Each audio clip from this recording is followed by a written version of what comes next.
The Smurl family haunting is the story of a Pennsylvania house that was said to be inhabited by demons. In August 1973, the Smurl family moved into a double block house on Chase Street in West Pittston, Pennsylvania. Less than a year later, they began to experience misfortunes that they attributed to the presence of malevolent spirits. The attacks continued for over a decade until they finally moved out of the house in 1987.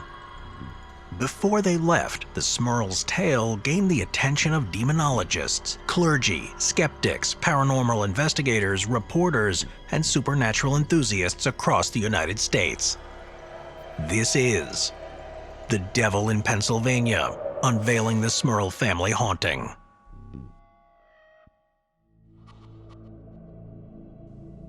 From the Amityville Horror House to the Winchester Mansion, people have long been thrilled by frightening and gruesome tales of haunted homes. Stories of demons in attics and spiritual attacks conjure up visions of dark, broken, and boarded-up windows, scary sounds, and lives spinning out of control. In the mid-1980s, just a few miles southwest of Scranton, Pennsylvania, the Smurl's house in West Pittston joined the list of notorious targets for demonic spirits, drew the curious to Chase Street, and became a media spectacle. Today, people still talk about the strange period in the neighborhood's history, and kids sometimes visit the Smurl's house after dark, hoping for a spooky encounter. The story begins in 1973, when the Smurls arrived in West Pittston, Pennsylvania. After Hurricane Agnes flooded their home in the nearby town of Wilkes-Barre, the Smurl family moved to a fixer-upper duplex on 330 Chase Street. Jack, Janet, and their 4 daughters lived on one side of the house, while the children's grandparents, John and Mary, lived on the other side. As the Smurls worked to upgrade the property, their troubles began. At first, the family attributed the odd noises they heard to the house's age. But soon, they felt a sense of malice as odd, vexing events started happening while they were at home. Tools disappeared as they worked, stains bled through fresh paint, and unplugged appliances would allegedly turn on and off. Terrible, sulfurous odors wafted through the house, but plumbers couldn't find any issues with the pipes. Despite these aggravations, the Smurls made every effort to create a happy abode, and for a while, life was good. Jack got a promotion at work and coached his daughter's softball team. Janet volunteered at the local high school. The daughters were doing well, the grandparents were content, and everyone was in good health. As time went on, the Smurl's family ordeal took a chilling turn for the worse. Their once peaceful home began to feel as though it was harboring a malevolent presence, and the family found themselves besieged by a relentless series of unsettling events. Mary and Janet in particular began experiencing disturbing encounters with what they believed were phantom imposters.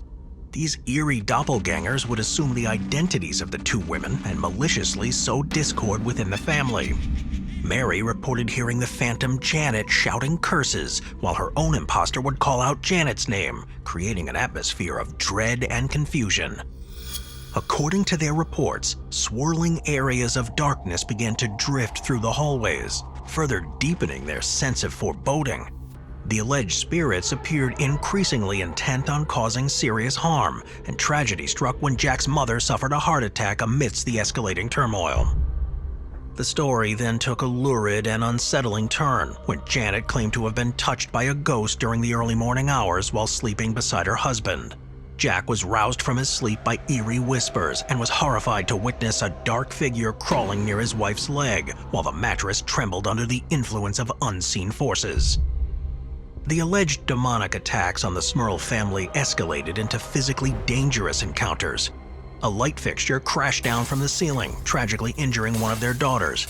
According to their accounts, a demon allegedly threw another daughter down the stairs and violently hurled their 75-pound German Shepherd against a wall.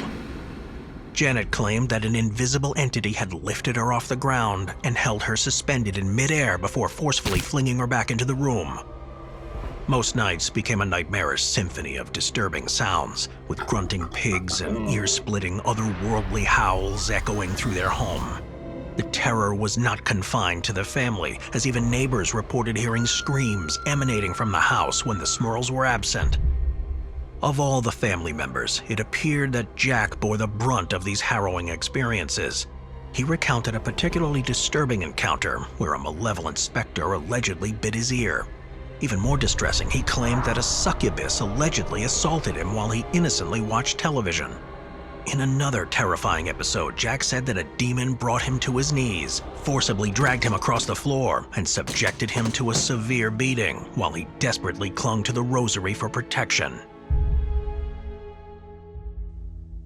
By January 1986, the Smurl family found themselves in a state of desperation. They had turned to the Catholic Church for assistance, seeking relief from the relentless paranormal torment that had plagued their lives. However, the diocese expressed reluctance to intervene, citing a need for more concrete evidence. In their quest for salvation, the Smurls reached out to a renowned couple known for their expertise in dealing with the supernatural, Ed and Lorraine Warren. These demonologists, associated with the New England Society for Psychic Research, had achieved fame for their investigations into paranormal phenomena worldwide. Notably, they had delved into the notorious haunted house in Amityville, New York, and their adventures have inspired numerous works in the horror genre, including the immensely popular Conjuring movie franchise. Upon the Warrens' arrival in West Pittston, it didn't take long for them to assert that the Smurl home was a hotbed of abnormal spiritual activity. Ed Warren recalled feeling an eerie coldness and the presence of something sinister on his very first night at the house. As he wielded a crucifix and invoked the name of Jesus Christ, a dark form materialized, intensifying the sense of malevolence. In a statement to the Times Leader, a local Wilkes-Barre newspaper, Warren bluntly declared, quote, "The ghost, devil, demon, or whatever you call it, is in that home." It's very powerful. It's invisible. I don't care if you want to call it a devil or a ghost or a demon. There's something in this home which has the intelligence to inflict physical and psychological harm upon this family. While her husband prepared to confront this sinister entity, Lorraine Warren, who allegedly possessed clairvoyant and mediumistic abilities, embarked on a journey through the Smurls' home. She engaged with their daughters in an attempt to coax the spirits out into the open. After conducting various experiments, Lorraine concluded that 4 distinct psychic entities resided alongside the Smurl family. These entities included a benevolent older woman, a malevolent young girl, a man who had met a tragic end within the house, and a poltergeist that exercised control over the others. The Warrens held the belief that the head demon orchestrated the chaos caused by the other spirits, with the intention of tearing the family apart. Ed proposed that over time the demon had steadily amassed power since the Smurls moved in, employing cunning tactics to erode the family's mental and physical well-being. Although the entity remained intangible, it posed a grave threat to the Smurls' overall safety and tranquility. Ed Warren claimed to possess audio recordings of the demon's disturbing activities within the house. Furthermore, he reported witnessing items in the Smurls' bedroom mysteriously moving across the bureau and falling to the floor, seemingly untouched by human hands. Time and again, invoking the name of Jesus Christ, Ed commanded the malevolent spirits to depart from the Smurls' home. But their relentless presence defied his efforts. During this tumultuous period, the clergy in Scranton initially approached the Smurls' claims with uncertainty, hesitant to attribute the disturbances to demonic forces. However, as the gravity of the Smurls' situation became increasingly evident, the clergy began to take their plight more seriously. Reverend Gerald Mullally, the Chancellor of the Diocese of Scranton, expressed sympathy and understanding toward the Smurls, although he refrained from making definitive statements about the cause of the disturbances. In an effort to investigate further, he enlisted the assistance of Reverend Alphonsus Trebold, a theology professor at New York St. Bonaventure University. However, Trebold did not make the journey to visit the afflicted family. Nevertheless, several local priests from the parish began to visit the Smurls' home, performing blessings and prayers. Interestingly, none of these clergymen reported experiencing anything out of the ordinary during their time on the property. In a particularly bold move, a priest who hoped to witness firsthand the alleged demonic forces stayed at the Smurls' home for 2 nights. To his disappointment, he didn't encounter any supernatural activity. Simultaneously, church leaders grappled with the question of whether an exorcism was warranted. The Reverend Neil J. Van Loon, then secretary to Bishop James C. Timlin, offered various speculations about the factors contributing to the Smurls' difficulties. However, the bishop refrained from making any public comments on the matter. In their quest for relief, the Smurls turned to a priest from the neighboring state of Connecticut to perform an exorcism in their home. Unfortunately, this ceremony did not yield the desired results. Janet Smurl believed that when threatened, the spirits would elude capture by fleeing to the other side of the duplex. She also harbored a belief that these malevolent entities could energetically attach themselves to the family even when they ventured outside the house, perhaps entering the family camper in their relentless pursuit. As their desperate attempts at spiritual interventions failed to expel the alleged malevolent entities tormenting their duplex, the Smurl family made the difficult decision to go public with their harrowing saga, hoping that someone, somewhere, might offer a solution to their nightmarish predicament. It didn't take long for their story to capture the attention of the media, and the news of the haunting rapidly spread like wildfire. Soon, a curious and concerned public began to gather outside the Smurl residence, setting up camp in a surreal display of fascination and empathy. Among the many who came forward, one notable visitor was Jason Miller, the actor renowned for his portrayal of Father Karras in the iconic film The Exorcist. Miller, intrigued by the unfolding events, expressed his belief that something unusual was indeed happening within the Smurls' home. However, he stopped short of categorizing it as necessarily demonic in nature. The story's growing notoriety drew the attention of various news outlets, both large and small. Media giants such as CNN and CBS, along with the New York Post and numerous smaller stations in New York and Philadelphia, dispatched reporters and camera crews to West Pittston to cover the unfolding supernatural drama. Before long, the Smurl family found themselves thrust into the spotlight, becoming the reluctant stars of a media circus that unfolded in three-ring fashion, with their haunting story at its center. While the Smurls had garnered the support and belief of many seekers of supernatural truth, they also faced a considerable number of skeptics and doubters. These skeptics ranged from local newspaper columnists to experts well-versed in psychic and paranormal phenomena, and they adamantly labeled the hauntings as nothing more than a hoax. Paul Kurtz, at the time serving as the chairman of the Committee for the Scientific Investigation of Claims of the Paranormal and a professor of philosophy at the State University of New York, cast doubt on the Smurls' credibility. He argued that the family's accounts lacked objectivity and credibility, going so far as to assert that the Warrens, who were assisting the Smurls, were non-credentialed outsiders with questionable motives, rather than being part of reputable scientific or parapsychological communities. Other experts echoed this sentiment, deeming the hauntings as suspicious and seemingly contrived.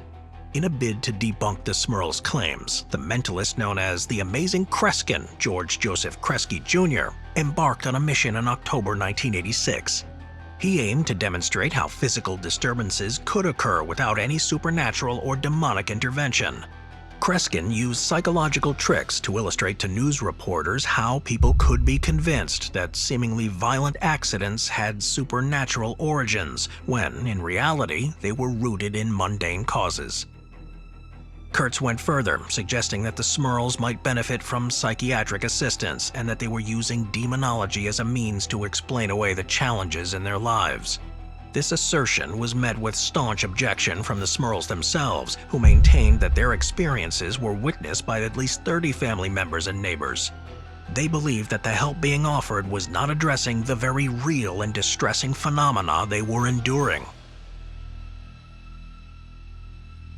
When the Smurls chose to make their story public, they were unprepared for the overwhelming media frenzy that would engulf them. What initially began with a glimmer of hope and excitement soon devolved into an exhausting and intrusive barrage of reporters, constantly calling their house and descending upon their doorstep at all hours. Their neighbors, too, found their lives disrupted as a parade of outsiders disrupted the normal flow of daily life. One resident, Bill Watson, vividly remembers the intensity of the situation, stating, quote, "CNN was here on my porch. There was a camera crew from Germany in my driveway. There were so many people I could hardly get my car out to go to work." The relentless media attention had turned their quiet neighborhood into a chaotic and unwelcome spectacle.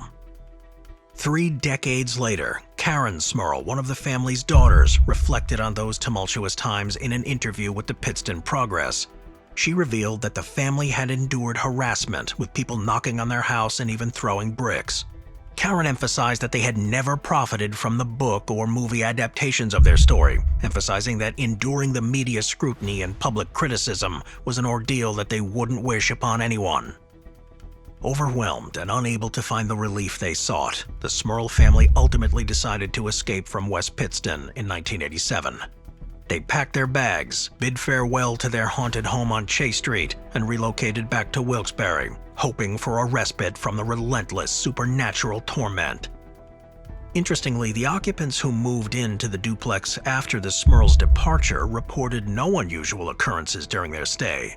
Deborah Owens, who moved in during February 1988, stated that she had never experienced any paranormal activity while living in the duplex, a sentiment echoed by a man who resided on the other side of the house. It is speculated that the new residents may have been spared from harm because the malevolent spirits followed the Smurls to their new home. The family continued to grapple with supernatural troubles until a church-sanctioned exorcism performed in 1989 finally liberated them from their years-long persecution, bringing an end to their haunting ordeal. Following the Smurls' departure from West Pittston, doubts about the authenticity of their haunting story persisted. In 1988, Robert Curran, a staff writer for the Scrantonian Tribune, collaborated with the Warrens to write The Haunted, One Family's Nightmare, a book published by St. Martin's Press. While the book aimed to delve into the Smurl family's experiences, it faced criticism for being one-sided and lacking scientific credibility. Despite its mixed reception, The Haunted served as the basis for a 2-hour made-for-TV movie released in May of 1991, starring Sally Kirkland as Janet Smurl.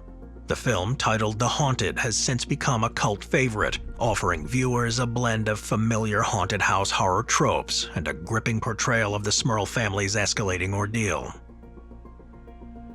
The question of whether the Smurl family haunting was a genuine case of demonic activity or a quest for attention and financial gain remains shrouded in ambiguity.